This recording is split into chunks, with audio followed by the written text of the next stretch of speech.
You have said enough. Thank you. आपने Shri Ram ji. Budget पर चर्चा पर बोलने का अवसर दिया और साथ ही मैं आभार व्यक्त करता हूं अपनी पार्टी की मुखिया आदरणीय बहन कुमारी मायावती जी का भी। मान्यवर, बजट का इंतजार देश के मध्यम वर्गीय जनता को ज्यादा होता है। इंतजार करते हैं लोग, अखबार लेके बैठ जाते हैं कि आखिर कल मेरे सामने क्या आने वाला है। लोग सोचते हैं कि आटा, दाल, चावल, किताबें, गैस, पेट्रोल, डीजल, खाद, बीज, इस सब के दाम कम होने वाले, लोग खुशी में आने वाले होते हैं। लेकिन जब अखबार पढ़ते हैं तो उन्हें दुख होता है कि कुछ भी तो ऐसा नहीं हुआ। मान्यवर, मैं आपसे कहना चाहता हूं कि लगता है कि कुछ चंद मुट्ठी भर धन्ना सेठों के हिसाब से बजट डिजाइन किया जा रहा है। जनता के हिसाब से बजट डिजाइन करिए, ये मेरा आपसे रिक्वेस्ट भी है। साथ ही बजट में विकसित भारत और अमृतकाल की बात कही गई और साथ ही ये कहा गया विकसित भारत के लिए 9 प्रायोरिटीज के हिसाब से उसमें कृषि, सामाजिक न्याय को लेकर बात कही गई। अच्छी बात है, कृषि को लेकर आप चिंतित हैं। मानवर, मैं आपसे कहना चाहता हूं, विकसित भारत क्या बिना शिक्षा की बुनियाद के संभव है? विकसित भारत बिना शिक्षा की बुनियाद के संभव नहीं हो सकता।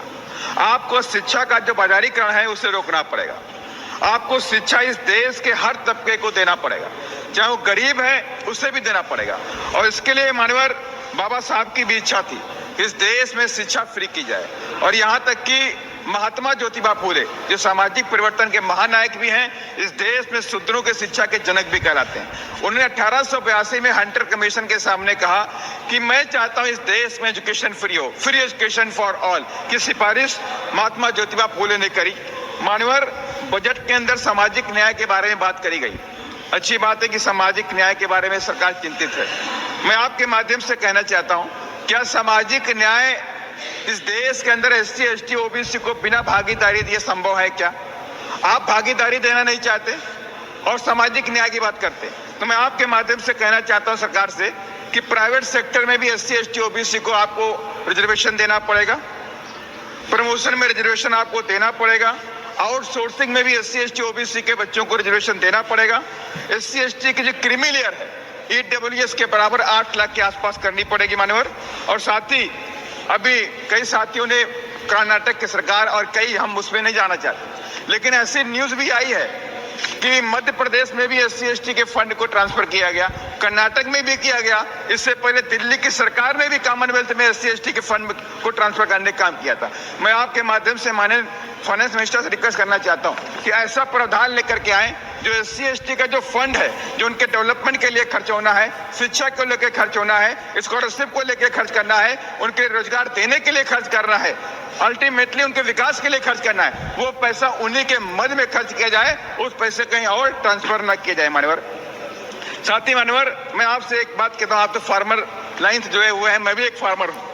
इस देश के अंदर कृषि क्षेत्र में आपने किसान सम्मान निधि देने का काम किया, एक अच्छी बात है। लेकिन मान्यवर, मैं आपसे कहना चाहता हूं, रिक्वेस्ट है कि कृषि क्षेत्र में हम किसान जो मजदूर होता है, कृषि मजदूर, खेतिहर मजदूर कहते हैं, उनकी तरफ हमारा ध्यान नहीं जाता। वो 200-300 रुपए के दिहाड़ी पे काम करते हैं, परिवार चलाते हैं, और जो शुरुआत की जो फसल का जो काम होता है, बुआई का काम होता है तब मिलता है, कटाई के टाइम तब मिलता है, बाकी टाइम पे काम नहीं मिलता उनको।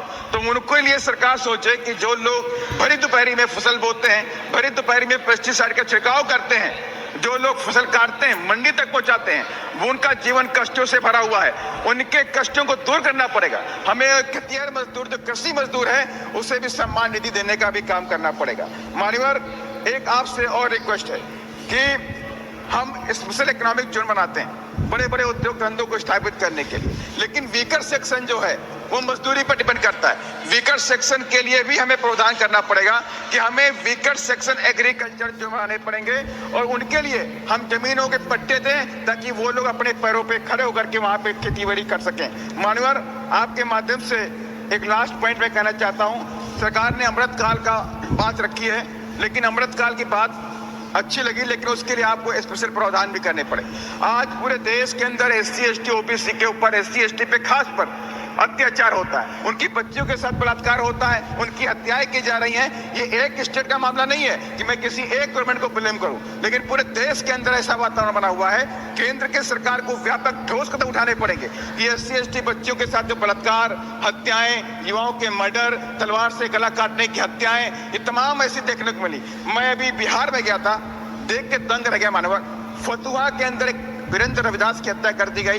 घर वाले हत्यारे को जानते थे, नाम नहीं बता पाए, हत्या नहीं बता रहे वो लोग डर के मारे। उससे बोला गया कि तुमने अगर इसका नाम दिया तुम्हारे परिवार और भी लोग बचे हुए हैं। मान्यवर मधुबनी के अंदर दलित बच्चे के जो 18 साल की थी, उससे दबंगों ने कहा शादी करो, उसने मना कर दिया, मैं शादी नहीं करूंगी, मुझे डॉक्टर बनना है, पढ़ाई करनी है। लेकिन उस बच्ची को उठा के बलात्कार किया गया, उसकी हत्या कर दी गई और उन्हीं दबंग लोगों ने रात में 11 बजे उसकी बॉडी को दफनाने का काम किया। बाद में पुलिस पहुंची, रात में 3 बजे उसकी बॉडी को निकालने का काम किया। मानवर पूरे देश के अंदर खास तौर से एक ही जाति के लोगों के साथ में जो चमार की बिलोंग करते हैं उनके साथ में अत्याचार हो रहा है। मैं आपके माध्यम से कहना चाहता हूं सरकार इस पर ठोस कदम उठाए और पूरे देश के अंदर SC ST की रक्षा करने का काम करे। धन्यवाद। जय भीम, जय भारत।